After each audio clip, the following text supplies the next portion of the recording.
고린도전서 5장 6절에서 8절 말씀입니다. 너희가 자랑하는 것이 옳지 아니하도다. 적은 누룩이 온 덩어리에 퍼지는 것을 알지 못하느냐. 너희는 누룩 없는 자인데 새 덩어리가 되기 위하여 묵은 누룩을 내버리라. 우리의 유월절 양 곧 그리스도께서 희생되셨느니라. 이러므로 우리가 명절을 지키되 묵은 누룩으로도 말고 악하고 악의에 찬 누룩으로도 말고 누룩이 없이 오직 순절함과 진실함의 떡으로 하자. 아멘. 할렐루야. 추웠던 날씨가 계속되는 가운데 오늘 낮에는 따사로운 햇빛이 우리를 내리쬐었습니다. 야, 따뜻하다, 좋다라는 생각이 들었습니다. 그 따사로움이요 우리의 마음을 평온하게 하고요 기분이 좋게 했습니다. 오늘 추운 겨울을 지날 수 있는 것도 이런 따사로운 햇빛이 있기 때문인 줄 믿습니다. 그래서 또 우리를 사랑하시는 하나님의 사랑이 있기에 우리는 기뻐할 수 있고 출구할 수 있고 승리할 수 있습니다. 우리에게 승리를 주신 하나님을 기뻐하여 예배의 자리에 함께하는 여러분에게 오늘도 풍성한 은혜가 넘쳐서 날마다 기뻐하며 승리하는 삶 되어지기를 예수님의 이름으로 축복합니다. 축복합니다. 옆에 계신 분과 함께 인사할 때 하나님이 함께 하십니다. 하나님이 도우십니다. 성도님을 통해 일하시는 하나님이 기대됩니다. 길죠? 하나님이 기대됩니다. 네, 저도 여러분을 통해서 일하실 그 하나님이 기대가 되어집니다. 네, 오늘 우리에게 주신 하나님 말씀을 통해서 그리스도인은 옛 생활을 자랑하지 않습니다. 그리스도인은 옛 생활을 자랑하지 않습니다. 이런 제목으로 하나님 말씀을 증거하겠습니다. 바울은 고린도 교회의 소식을 들을 때마다 무슨 소식이 있을까? 또 고린도에서 왔다는 사람이 있으면은 고린도 교회의 이야기를 물어보고 어떤지를 알고자 했을 거예요. 여러분 그렇잖아요. 여러분도 자녀들의 이야기를 다른 사람이 얘기할 때 어떤 이야기 하는 것이 좋아요? 잘한다. 네? 착하다. 그런 이야기 듣는 것이 좋아요. 아이고 누집 자식인지 하는 그 이야기를 듣는 것이 좋습니다. 그죠? 그래요. 목회자의 마음도 어떻게 보면 그런 마음인 것 같아요. 우리 어디 가서든지 우리 교회를 자랑하는, 어디 칭찬하는 이야기, 좋다는 이야기 듣는 것이 좋습니다. 우리 교회 다니는 성도들이 야, 참 믿음 좋다. 참 믿는 사람답다. 그런 이야기를 듣는 것이 참 목사의 마음을 기쁘게 합니다. 그런데 오늘 그것처럼 바울도요. 고린도 교회, 고린도에서 왔다는 사람, 그들을 통해서 고린도 교회의 소식을 들을 때마다 어떻게 보면 참 기분 좋은 소식도 있고 마음이 아픈 이야기도 있습니다. 오늘 사도 바울이 고린도 교회의 소식을 들을 때에 참 마음 아픈 이야기도 있었습니다. 그것이 고린도 교회의 문제였기 때문에 그래요. 그래서 고린도 교회 바울이 고린도 교회 이야기를 들을 때마다 참 기쁜 소식을 들을 때는 감사의 기도를 드렸지만은 동시에 어떤 안 좋은 소식들, 문제가 되는 이야기를 들을 때마다 어떻게 해요?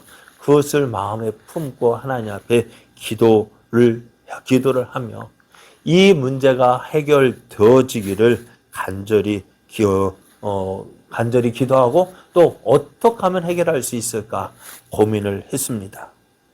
그러면서 하나님께서 응답 주시는 대로 기회를 주시는 대로 고린도 교회에 가서 이 문제를 해결하고자 했습니다. 그런데 하나님께서 바울에게 이런 기회를 주시지 않으신 것 같아요. 왜요? 왜 그럴까요? 아무래도 바울이 가는 것보다는 안 가는 것이 은혜가 될 것 같아요. 왜? 바울의 성격을 누가 아실까요? 하나님이 잘 아실거든. 아마도 바울의 성격 같아서는 아무리 참 그래서 그 성격대라면 어떻게 될까요? 고린도 교회가 난리가 났을 것 같아요.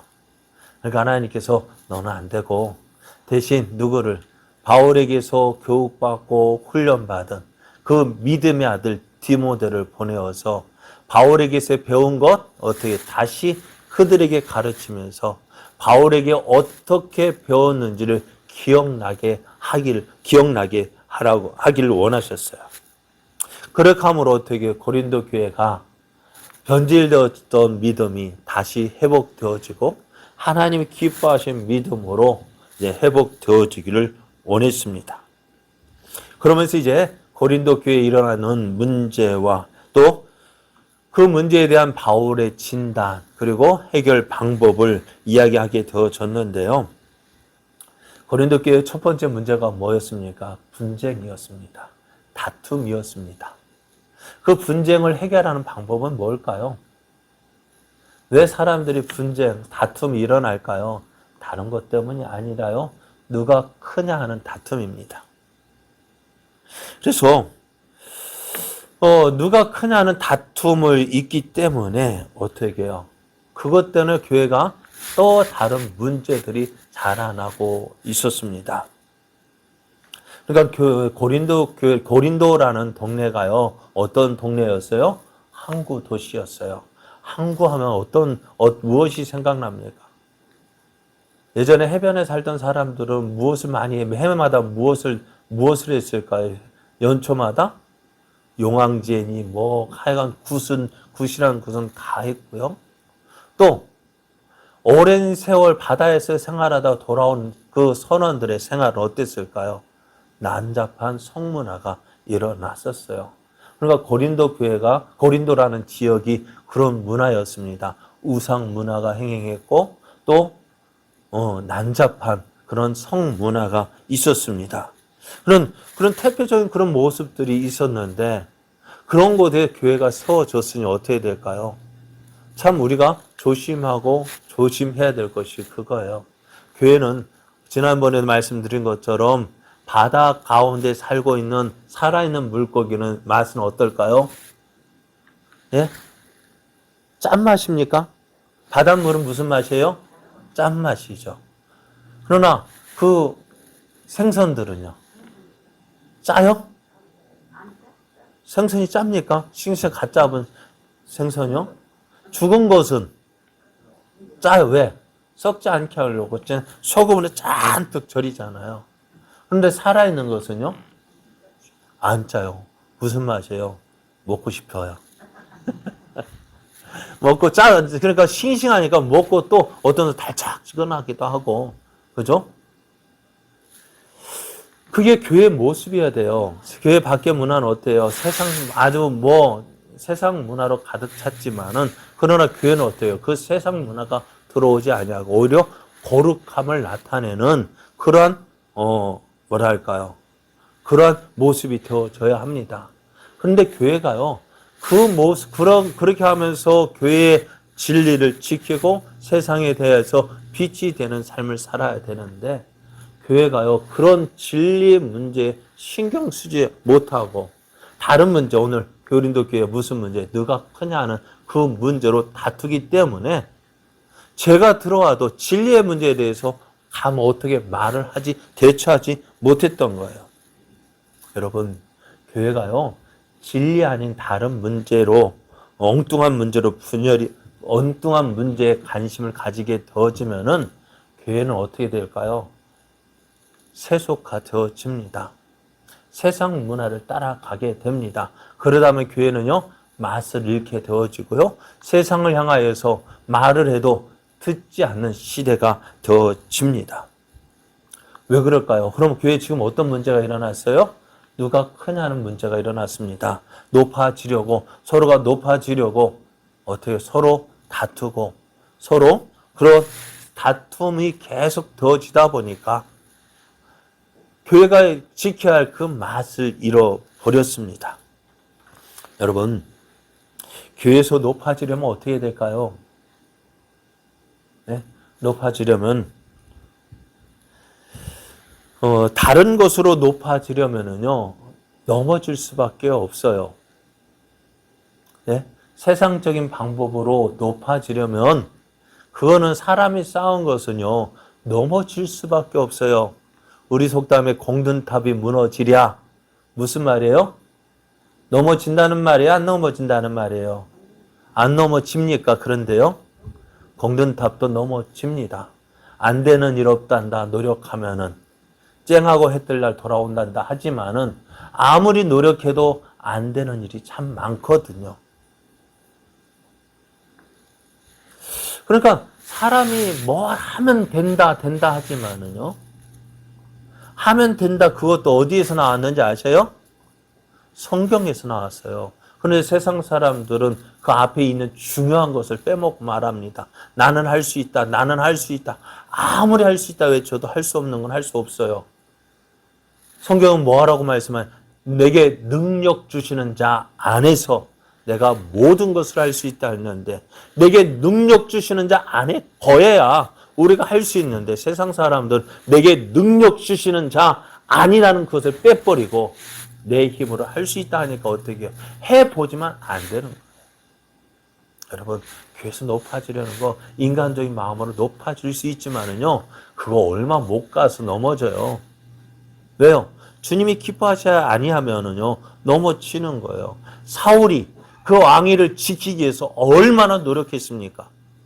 밤잠 안 자고 누구만 쫓아다녔어요. 다윗만 잡아 죽이면 될 줄 알았죠. 어떻게 되었어요? 왕이 지켰습니까? 못 지켰어요. 왜? 하나님이 지켜주지 아니하니까요. 그런데 다윗은 어떻게요? 죽을 것 같은데 그러니까 사울의 입장에서 보면 잡힐 것 같은데 안 잡히고 바로 눈앞에 다 잡았다 해도 어떻게 해요? 싹 피해가고.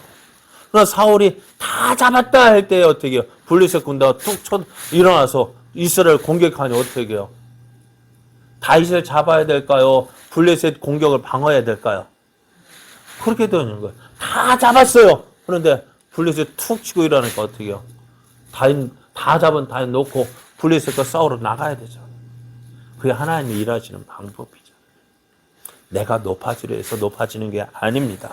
그러면은 가장 안전한 방법이 있어요. 가장 확실한 방법이 있어요. 그게 뭘까요? 여러분, 교회에서 가장 높은 분이 누구일까요? 제가 높아요? 안 그래요. 교회 머리는 예수님이잖아요. 예수님보다 높아지려면 어떻게 해요? 그거 딱. 네? 교회의 머리는 예수님이에요. 그러니까 예수님보다 높아지려면 어떻게 해요? 그거는 교만한 거예요. 네? 그러면 교만한 자 하나님 어떻게 하실까요? 쳐버리시잖아요. 예수님보다 높아질 수 없어요. 그러면은 그래도 예수님처럼 높아지려면 어떻게 돼요? 예수님처럼 하면 돼요. 어떻게 해요? 예? 어떻게 하면 돼요? 예수님처럼 하면 돼요. 예수님처럼 낮은 자리에서 섬기면 돼요. 예수님은 높아지기 위해서 그렇게 하지 않으셨어요. 도리어 섬기는 자가 섬기는 자로 제자들을 섬기셨을 때 어떻게 하나님께서 높여주시니까요. 세상 모든 것이 그 이름 앞에 무릎 꿇잖아요. 다윗도요. 하나님이 높여주시니까 어떻게 해요? 이스라엘 모든 사람이 다윗 앞에 무릎 꿇잖아요. 그래요. 교회에서 높아지기를 원하는 사람, 세상적인 방법으로 높아지려면은요, 어떻게 될까요? 그거 잠시 잠깐이에요. 네? 잠시 잠깐 인정받고 사울처럼 버림받으면 그게 무슨 부끄러운 일이에요. 오늘 우리는 교회 안에서 어떻게 해요? 주님을 닮은 자로 살아가야 돼요.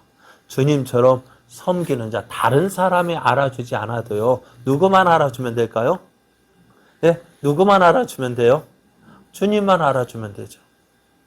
주님만 알아주면 돼요. 왜? 내가 누구를 섬기고 있기 때문에. 내가 섬기는 분은 주님만 알아주시면 돼요. 그렇게 생각하고 사람들이 뭐라 하든 인정하든 인정하지 않든 그런데 그렇게 주님이 인정해 주시는 사람은 또 누구도 인정해 줄까요? 사람도 인정해 주는 거예요. 그렇게 해서 어떻게 그게 어떻게 되어지? 내가 높이려고 그렇게 바등바등 싸우는 것보다도 어떻게 해요? 주님이 높여주시는데 어떡하겠어요? 네? 주님이 높여주시면 어떡하겠어요? 또 옆길로 셀 것 같아요. 예전에 제가 신학교 다닐 때 목회 철학이라는 그 세미나가 서울에서 있었어요. 그런데 참 그렇잖아요. 목회 철학. 목사의 가장 크고도 큰 기도의 제목은 뭘까요? 네? 목사의 가장 크고 가장 큰 어깨에 짐을 지고 있는 것은 뭘까요? 교회 부흥입니다. 그죠? 참 여러분 앞에 참 죄송해요. 10년이 지나도 그 숫자가 그 숫자예요. 참 죄송해요. 그런데요. 목사의 가장 크고도 무거운 짐은 교회 부흥인데요. 그런데 그렇게 애를 쓰고 사람 모아놓다 해도 어떻게 할까요? 하나님 흩으시면은 아무 소용없어요. 그러니까 우리는 어떻게 하나님 앞에 맡기고 하나님께서 기뻐하시는 삶을 살면 되어져요. 어느 교회 목사님은 그러시더라고요. 자기는 교회 부흥을 위해서 그렇게 애쓰지 않는데 다만 하나님이 기뻐하시는 일이 뭘까? 고민한대요. 그래가지고 그분이 하시는 말씀이 나는 어느 정도 되면 교회를 자꾸 자른대요. 자른다는 것이 뭐냐면은 자꾸 분갈이를 한대요. 그러니까 교회에서 어느 정도 숫자가 되어지면 이제 한 교회 다른 교회 나가서 개척해 주고 또 다른 교회 세워주고 그러니까 그게 부교육자 오는 조건이 뭐냐면 너는 한 3년 동안 계약을 한대요. 3년 동안 있으면서 네가 데리고 나갈 사람 잘 설득하고 포섭해서 데리고 나갈 사람 다 데리고 나가. 그러니까 어떻게 될까요? 열심일 거 아니에요. 열심이니까 어떻게 될까요? 그래서 교회가 그 목사가 다 부교육자 데리고 나가요. 그러면 교회가 더 빌 거 아니에요. 그런데 그 빈자를 누가 채워주시냐? 하나님이 채워주신대요. 저도 그런 꿈이 있어요. 그냥 우스갯소리로. 지금부터 우리가 어떻게 보면 지금 우리 교회가 생활로 하면은 참 부교육자 드릴 교회 형편은 안 되지만은 그래서 하나님 5, 60명만 되면은 그렇게 한번 준비해 보고 싶어요. 5, 60명 되면은 그래도 부교육자 한 명 두고 생활을 어떻게 감당할 수 있을 것 같아요. 그러면서 어떻게 할까? 오면서 너 교회 5, 60명, 60명 정도 되면 너 한 80명 정도, 90명 정도 만들어. 그러면서 한 30명 데리고 나가. 그래서 어떻게 해요? 이곳 구례 땅에 교회 하나 개척하면 되잖아요. 그래서 30명 정도 되어지면은 교회가 그래도 큰 일 없으면은 교회 하나가 그래도 어느 정도 유지할 수 있을 것 같아요. 교회 가장 큰 문제가 뭐냐면 요즘같이 코로나 시대에 목회자가 개척을 했는데요. 가장 큰 문제가 뭘까요? 돈이 없어서 개척 실패하는 게 아니에요. 돈이 없어서 교회 개척이 실패하는 것이 아니라 함께 할 사람이 없기 때문에 실패하는 거예요. 우리 노예에서도 어느 교회를 개척했는데요. 참, 우리 노예 교회들이 한 몇 년 동안 모아서 교회, 예배당 홀을 아예 샀어요. 전세도 아니라 구입을 해가지고 그 교회에다가 그 교회 부임하는 목사 원하는 대로 교회를 꾸며줬어요. 또 그 목사가 있던 교회에서 한 1년인가 2년 동안 교인들이 와서 예배 드려줬어요. 그 기간이 지나고 나가 보니까 없어요. 어떻게 될까? 사람이 없는 거예요. 사람이 없으면 어떻게 될까요? 왔던 사람도 오던 사람. 그러니까 이 교회가 어떤 교회가 온 사람들 깜짝 놀래요. 저번에 말씀드렸잖아요. 동기 목사님이 대구에 있는 어느 교회에 있으면서 수요일 날인가 오늘 이렇게 예배를 드리는데 신발장 저기 안에 보니까 신발이 15켤레 정도 있었던가 봐요. 아, 이 정도 되면은 예배 드릴 수 있겠구나 하고 저 문을 드르륵 열었더니요. 설교하던 목사도 깜짝 놀라고요. 앉아있던 사모님도 깜짝 놀라고요. 들어 예배 들어간 목사님 부부도 깜짝 모두가 깜짝 놀랐대요. 왜요? 예배 드리는 사람이 없는 거예요. 담임 목사님과 사모님, 또 저희 동교 목사님과 사모님, 네 분이 딱 얼굴 보고서 잠시 정적이 흘렀어요. 그리고 목사님 나중에 하시는 말씀이, 그 교회 내가 목사지만은, 그 목사님도 건강이 안 좋아서 은퇴했지만은, 나중에 다시 그 교회 가고 싶은 마음이 없대요. 왜요? 사람이 없으니까요.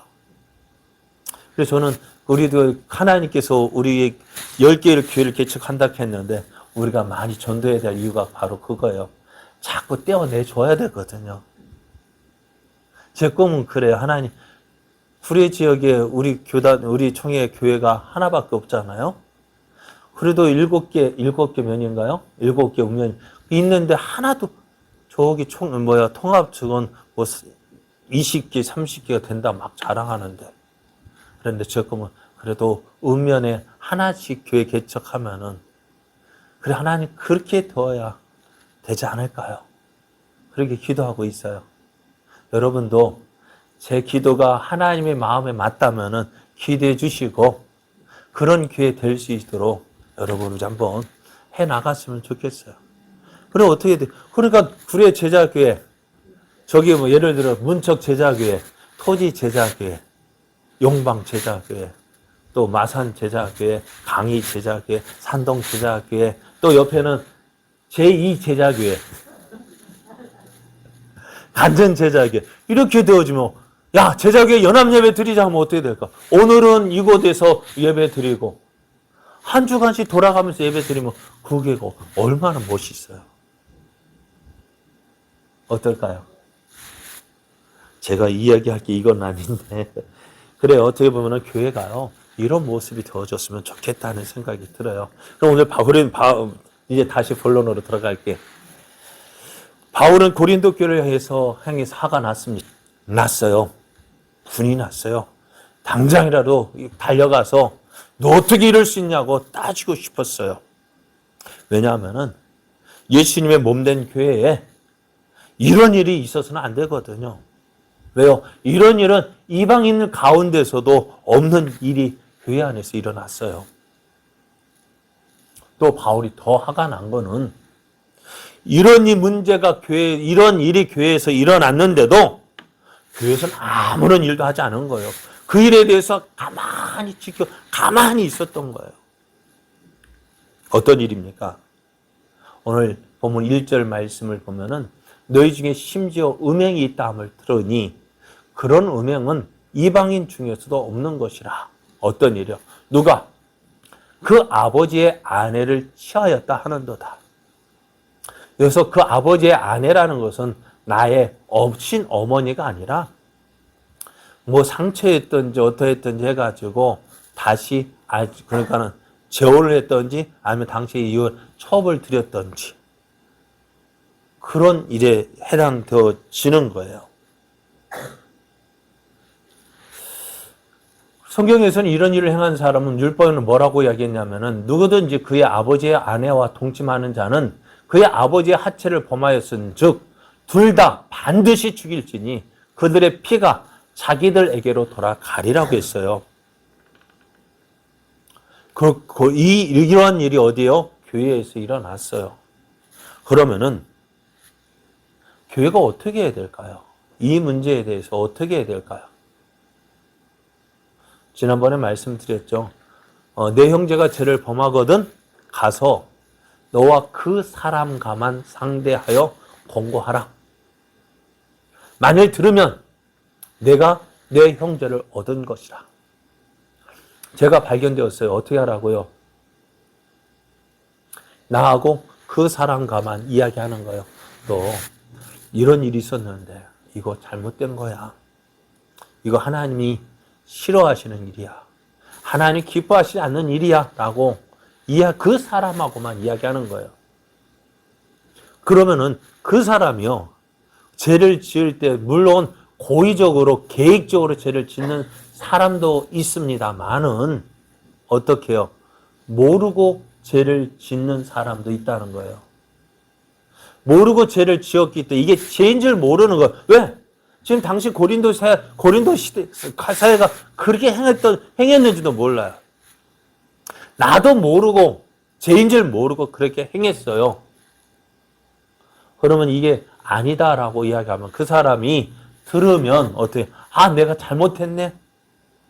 깨닫고 돌이키면 어떻게 해요? 그 사람은 어떻게 돼요? 얻을 수 있는 거예요. 살릴 수 있는 거예요. 그런데 이 사람이 말을 안 돼요. 그럼 어떻게 해요? 듣지 않거든 한두 사람 더 데리고 가는 거예요. 그 일에 대해서 보았던 사람 보고 가서 데려가서 이런 일 했는데 이거 맞아. 네가 잘못한 거야. 하나님이 이거 싫어하시는 일이야. 어떻게 해요? 다시 알려주는 거예요. 권고하는 거예요. 그래서 그 사람 거기에서 깨닫게 되면 어떻게 돼요? 그 사람은 얻지만은 그래도 말 안 들어요. 그때 어떻게 돼요? 그때 교회 이야기를 하는 거예요. 그리고 만약 교회 말도 듣지 않으면은 그 사람은 어떻게 하라고요? 교회에서 내어 쫓으라 했습니다. 그 말도 듣지 않거든 이방인과 세리같이 여기라고 했어요. 이렇게 하는 이유가 뭘까요? 그 사람을 살리기 위해서라고요. 오늘 우리는 어떻게 할까요? 그 사람을 살려야 되잖아요. 그런데 우리는 어떻게 해요? 그 사람이 잘못한 거 이야기 있으면 어떻게 합니까? 그 사람에게 이야기해야 안 해요. 안 하고요. 누구에게 가요? 이웃 사람들에게 가서 야 누가 이랬다 하더라. 하다가 어떻게 해요? 그것이 사실인지 확인하지도 하더라 하니까 그 사람은 어떻게 해요? 그 사람은 아무것도 모른 채요. 주위 사람 누가 자꾸 그 사람에 대해서 이야기하니까 그 사람이 설 자리가 없는 거예요. 그게 오해였음에도 불구하고 잘못하면 어떻게 돼요? 그 사람이 설 자리가 없는 거예요. 그 사람은 어떻게 돼요? 그 사람이 교회에 있을 수 있을까 없을까요? 어떻게 보면 내가 잘못 보았을 수도 있거든요. 근데 내가 잘못 본 거, 진짜 본 것처럼 이야기하다 보면 그 사람이 나중에 설 자리가 없고 그냥 온데가 없이 사라져 버리는 사람들이 참 많아요. 그게 뭐예요? 교회 안에서. 그러면 그 사람이 교회를 어떻게 생각할까요? 교회를 어떻게 생각할까요? 그러니까 오늘 교회는 어떤 곳이어야 돼요? 사람을 살리는 곳이어야 돼요. 교회는 뭐 하는 거? 사람을 살리는 곳이에요. 죽을 사람도 살리는 곳이 교회란 말이에요. 세상 법으로는 너 사형이라고 선언이 내 선고가 내려졌다 할지라도 예수 그리스도의 사랑으로는 그의 죄를 비록 육신의 죄는 용서받 하나님 앞에서 그 죄는 어떻게 해요? 용서 살리는 곳이 바로 교회입니다. 그래서 그 사람이 죄를 깨닫게 하고 회개할 기회를 주는 것이 교회가 해야 할 일입니다. 왜요? 사람 실수할 수 있잖아요. 목사도요, 실수할 때 참 많거든요. 실수할 때 많아요. 그런데 솔직하게 실수했다고 막 하면 어떻게 해요? 기분 별로 안 좋고. 그죠? 별로 안 좋아요. 그런데 그래도 어떻게 받아들여야 돼요. 그렇습니다. 오늘, 그 사람이 잘못했다는 거 이야기하게 되어지면 그 사람은 어떻게 될까? 자신을 돌아볼 기회를 얻게 되어지는 거예요. 자신의 지은 죄에 대해서 다시 한번 생각하게 되어지고 또 교회를 또 다시 한번 생각하게 되어집니다. 교회는 다르다. 그런데요, 지금 고린도 교회가 어떻게 했다고요? 그 사람이 어떤 이방인도 행하지 않는 그 죄를 범했음에도 불구하고 교회는 그 일에 대해서 아무 말도 하지 않고 어떻게 보면 아무 일 없다는 듯이 그 사람을 받아들이고 용납하고 지금 함께 교회 생활, 신앙생활을 하고 있다는 거예요. 교회 다니고 있다는 거예요. 그러면은 이 사람은 어떻게 돼요? 지금 교회는 다닌다 할지라도 그 마음이 어떻게 하나님을 두려워하는 마음이 있을까 없을까요? 없어요. 하나님을 두려워하지 않아요. 왜? 내가 죄를 지어도 교회에서 아무 이야기 하지 않거든요. 오히려 자신의 부끄러운 그 일을 어떻게 해야 될까요? 자랑하게 되죠. 내가 이런 죄를 지었는데도, 이런 일을 했는데도, 아무런 그게 자랑이 되어졌고요. 부끄러워해야 될 그 일이 자랑이 되어지고, 다른 사람들은 또 그러니 하고 듣고, 그것을 또 부러워하게 돼요.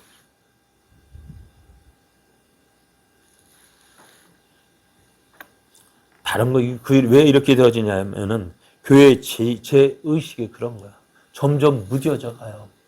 죄를 지어도요, 그게 죄인 줄 모르고 넘어가게 되어져요. 똑같이 한 번 범한 거, 다음에 또 범하면 어때? 무뎌져 가지고요, 아무런 감각이 없어요. 왜 그럴까요? 그만큼 교회 안에 죄가 가득했다는 것입니다. 고린도 교회에 누가 아버지의 아내를 취하였다는 말을 들었을 때 사람들은 어떻게 했을까요? 2절 말씀에 보면 그리하고도 너희가 오히려 교만하여져서 어찌하여 통한이 여기지 아니하고 그 일 행한 자를 너희 중에서 쫓아내지 않았느냐는 것입니다. 고린도 교회는 이런 일이 일어난 사실을 두고 교회가 죽었다 라는 생각을 가지고 슬퍼하며 애통해야 돼요. 그런데 그것도 하지 않아요. 교회 지도자들이. 왜요? 무엇 때문에요? 죄 문제에 심각하지 않고 무엇 때문에 관심이, 교회 진리 문제가 아니라 장뚱한 데 신경 쓰면은 이 진리에 대해서 관심이 없게 되죠. 무뎌지는 거예요. 지금 고린도 교회가 무슨 문제예요? 분쟁 때문에. 누가 크냐는 그 다툼 때문에 이런 문제에 신경 쓰지 못하는 거야. 그러니까 이런 일이 일어났음에도 불구하고 아무런 일도 하지 않는 그 고린도 교회를 지도자를 향해서 책망하고요. 또 이런 사람을 행한 자를 교회에서 쫓아내지 않는 그 모습을 어떻게 해요? 바울이 책망하고 있습니다. 그러니까 이런 일을 행한 자를 교회에서 쫓아내지 않고 교회에 그냥 나오게 한다는 것. 아니, 나오게 할 수는 있어요. 그러나 분명한 건 뭐냐면요, 죄에 대한 책망이 있어야 된다는 거예요. 그 죄에 대한 책망이 있고 회개가 있어야 되어져요. 그거 없이 받아들여졌어요. 자, 그럼 고린도 교회에서는 이 문제를 어떻게 해결했을까요? 6절 말씀에 보면은 너희가 자랑하는 것이 옳지 아니하도다 했습니다. 고린도 교회 지도자는 이 문제에 대한 이야기를 들었을 거예요. 그리고 이 문제를 어떻게 해결해야 될지도 의논했을 거예요. 그런데 이 사람에게는 아무런 조치도 하지 않았어요. 그럼 어떻게 이 문제를 해결했을까요? 어떻게 해결했을까요? 은혜롭게 하자라고 얘기했을까요? 은혜롭게 하자. 교회 안에서 참 많이 할 수 있는 말이에요. 은혜롭게 하자. 은혜롭게 하자는 말이 뭐예요? 네? 그냥 좋은 게 좋은 거요.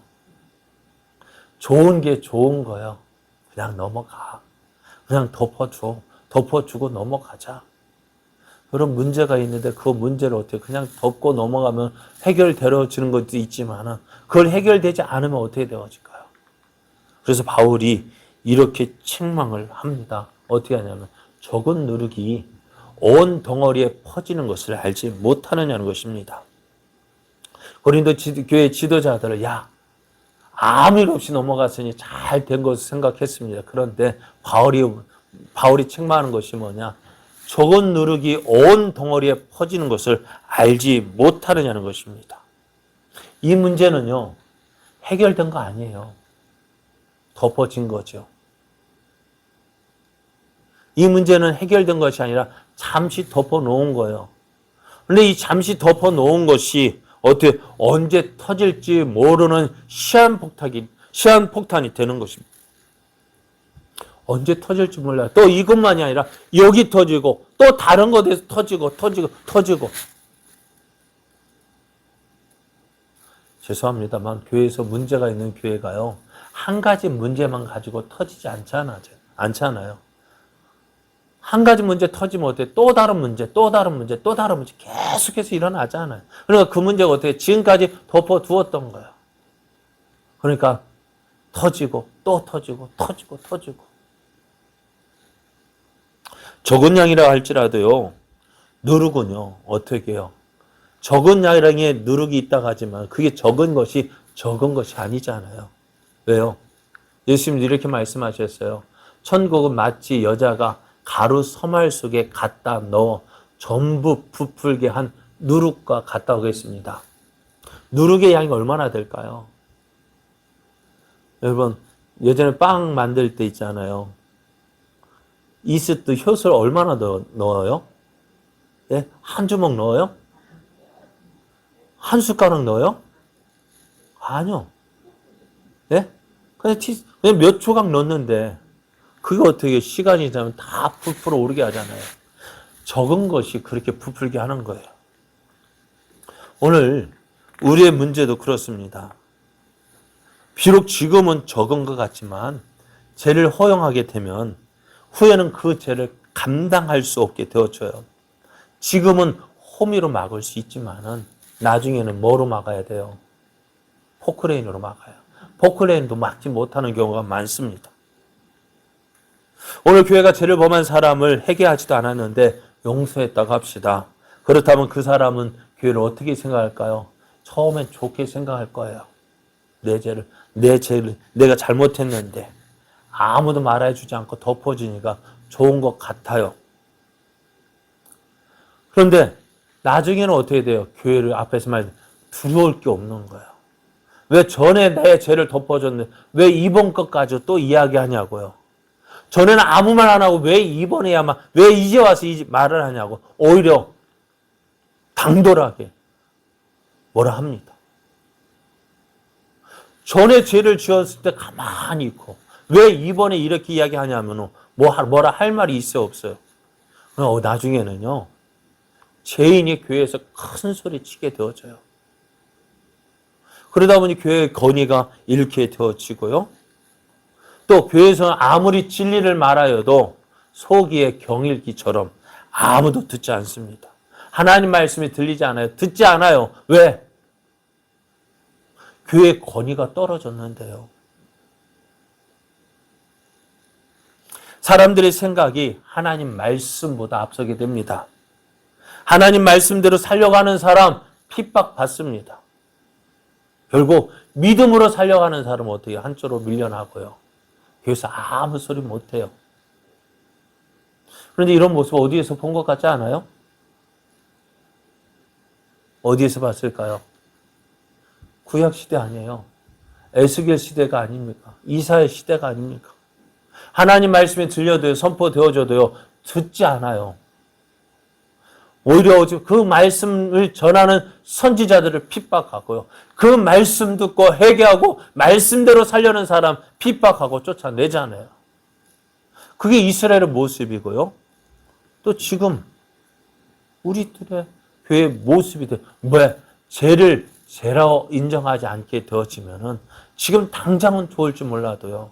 시간이 되어지면 교회는 교회의 권위, 교회의 모습을 잃어버리게 되어지고 하나님의 선민 이스라엘이 어떻게 되어져요? 이방인들보다 더 악한 모습이 되어지는 거예요. 꽃은 화려하게 필 때 아름답지만은요, 그 꽃이 시들어지면 어떻게 돼요? 세상 그 어느 것보다 추한 모습이 되는 거예요. 교회가 하나님 말씀대로 살 때에 하나님의 영광이 나타나지만은 교회가 하나님 말씀을 버리고 세상 방법을 취하게 되어지면은 세상에서 가장 악한 것이 교회의 모습이 되고 말아요. 믿지 않는 사람에게도 지탄받고 손가락질 당하고 하나님의 영광을 나타내야 될 교회가 오히려 하나님의 영광을 가리게 되어지는 거예요.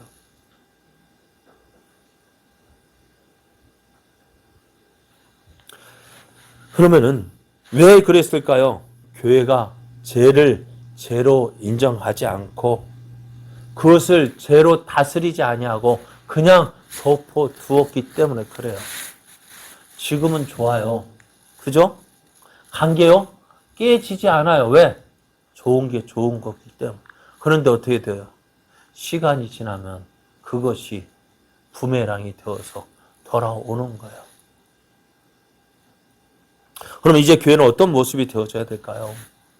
이런 모습의 교회가 아니라 거룩함을 지키는 교회가 되어야 합니다. 이스라엘 애굽에서 나왔으면서도요, 끊임없이 애굽으로 돌아가려고 했어요. 왜요? 왜 애굽으로 돌아가려고 했을까요? 힘들거든요. 광야 생활이 힘들거든요. 그렇지 않아요? 마실 물도 떨어질 때 있고요. 양식도 떨어질 때가 있고 매일같이 걸어야 되는 것이 힘들고요. 그럼 옛날 가만히 생각해 보니까 옛 생활 어디가요? 애굽 생활이 편했던 거예요. 애굽 생활이 좋았던 거예요. 하루 일과가 끝이 나면은 집에 들어와 가지고 누구 말대로 고기 구워 먹어가면서 아면서 술 마시고 막 그러면 재진 이야기하고 그게 좋은 거예요. 아, 그때가 좋았지. 그래 오늘 믿음으로 산다는 것이요 쉽지 않아요. 왜요? 옛날 모습이 있기 때문에 옛날 추억이 있기 때문에 그래서 어떻게 해요? 기회가 있으면 조그만 어려움이 있으면 어떻게 해요? 자꾸만 옛 생활로 돌아가려고 합니다. 그래서 그러다 보면 우리에게도 아직도 옛 습성들이 남아 있습니다. 그 습성들이요 우리를 힘들게 합니다. 그 습성들을 믿음으로 살려가는 우리들을 힘들게 해요. 내 안에서 그러니까 사도 바울이 오호라 나는 곤고한 사람이로다. 누가 나를 이곳에서 이 몸에서 누가 나를 건져내랴. 왜요? 사도 바울도 그런 고민이 있는 거예요. 내 안에 있는 두 사람을 보는 거예요. 옛 사람과 새 사람을 보는 거예요. 내 마음으로는 하나님을 기쁘시게 하는 삶을 살고 싶은데 내 육신은 어때? 자꾸 나를 죄로 끌어가는 거예요. 오늘 우리가 그런 모습이잖아요. 그래도 오늘 우리는요. 과거의 습성 버려야 돼요. 아 옛날에 했던 그것 아무리 좋다 할지라도 그게 생명을 얻게 하는 것이 아닙니다. 과거에 어떻게 했었지 하고 합리화시키지 마십시오. 그것을 우리의 생활에 다시 허용하려고 하지도 마십시오. 왜냐하면 이제 우리는 예수 그리스도 안에서 새롭게 되었기 때문에 그래요. 성경 우리에게 이렇게 말씀합니다. 그러므로 이제 그리스도 예수 안에 있는 자에게는 결코 정죄함이 없나니 이는 그리스도 예수 안에 있는 생명의 성령의 법이 죄와 사망의 법에서 너를 해방하였음이라 했습니다. 하나님께서 애굽에서 이스라엘을 이끌어내시고 신의 산으로 인도하신 이유가 뭐예요? 너는 이제 과거의 애굽의 족속이 애굽에 속한 백성이 아니라 너는 내 백성이야. 나는 너의 하나님이 되고 너는 내 백성이 되는 거야. 그러면서 어떻게 새 법을 주셨잖아요. 그 법에 순종해야죠. 그래서 예수님이 이렇게 말씀하시죠. 너희는 누룩 없는 자인데 새 덩어리가 되기 위하여 묵은 누룩을 내버리라 했어요. 우리의 유월절 양 곧 예수 그리스도께서 이를 위해서 희생하셨다고 말씀해요. 옛 누룩 벗어버려야 돼요.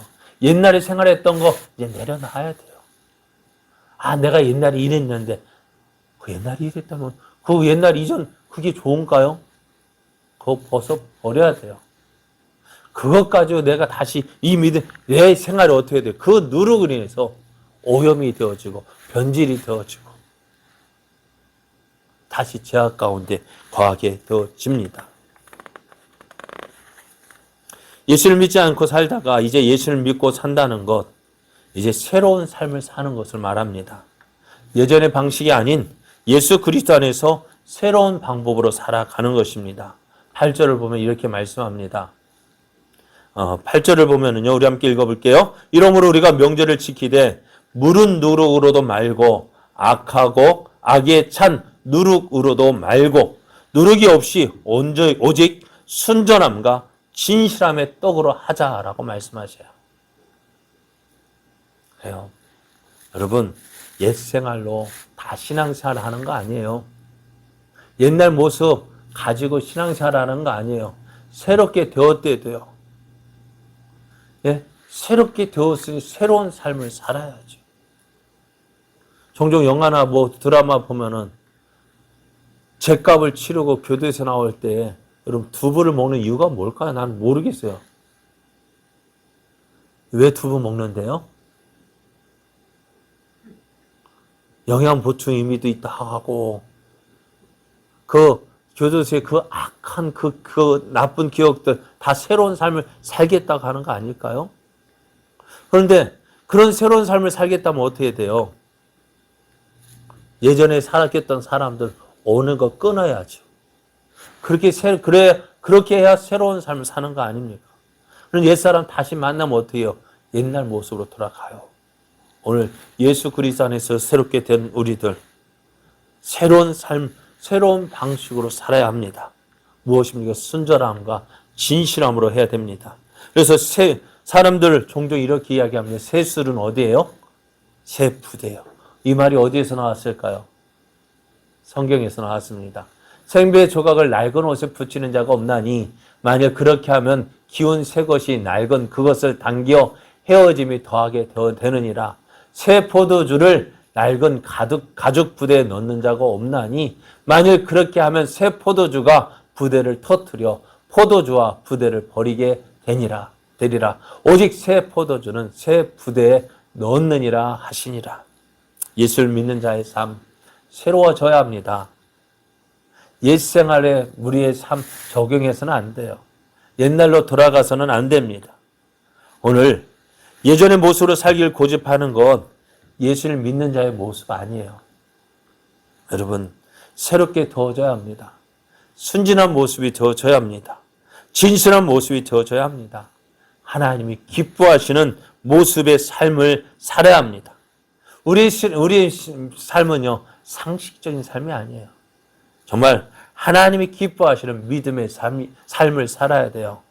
신앙생활이 뭐라고 종종 제가 요즘 말씀드리고 있습니다. 내 생각, 내 고집, 그거 가지고 사는 것이 아닙니다. 내 생각 내려놔야 돼요. 내 고집 내려놔야 돼요. 내가 원하는 건 내려놓고요. 무엇을 붙잡아야 돼요? 하나님이 원하시는 것을 붙잡고 그것을 이루어가는 것이 신앙생활이에요.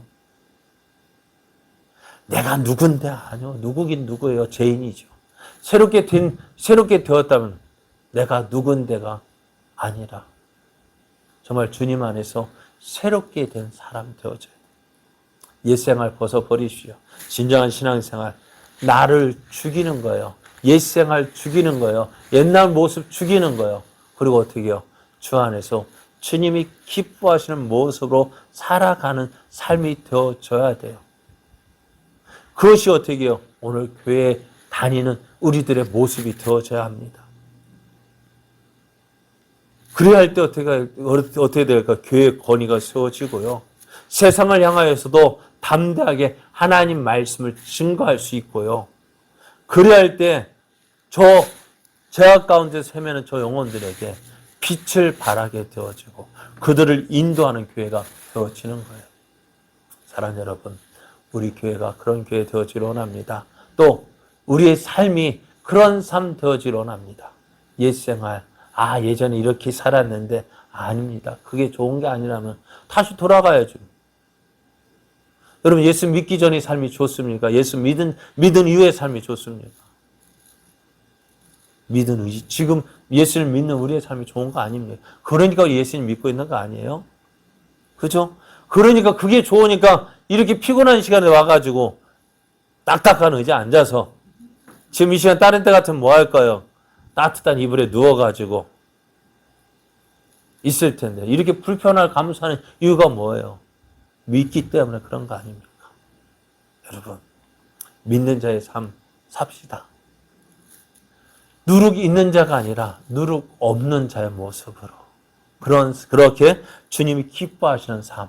그래서 교회가 세상을 향하여서 담대하게 외칠 수 있는 하나님의 살아계심을 보여줄 수 있는, 또 하나님 말씀을 선포할 수 있는 그런 교회, 그런 교회를 세워가는 우리 제자교회가 되어지길 원합니다.